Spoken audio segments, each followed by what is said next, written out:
T20 world cup 2024 ను కైవసం చేసుకున్న అనంతరం Team India captain Rohit Sharma tennis legend Novak జోకోవిచ్ స్టైల్లో సెలబ్రేషన్స్ చేసుకున్నాడు.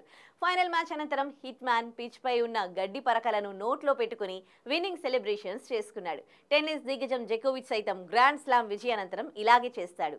జకో ఫైనల్ మ్యాచ్ లో గెలిచాక కోర్టులోని గడ్డి పరకలను లేదా మట్టిని నోట్లో పెట్టుకుని గెలుపు సంబరాలు చేసుకుంటాడు.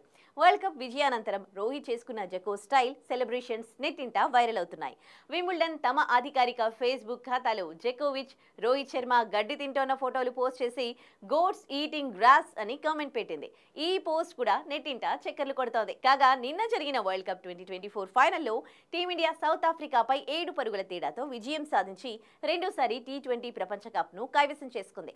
భారత్ కు 11 ఏళ్ల తర్వాత లభించిన తొలి ఐసీసీ ట్రోఫీ ఇది.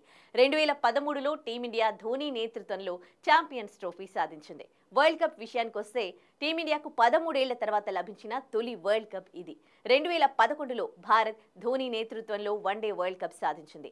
T20 వరల్డ్ కప్ విషయానికొస్తే ధోనీ సారథ్యంలో మొట్టమొదటి T20 వరల్డ్ కప్ టైటిల్ సాధించిన టీమిండియా 17 ఏళ్ల తర్వాత తిరిగి పొట్టి ప్రపంచ కప్ ను దక్కించుకుంది. ఈసారి రోహిత్ శర్మ టీమిండియాకు పొట్టి ప్రపంచ కప్ అందించాడు.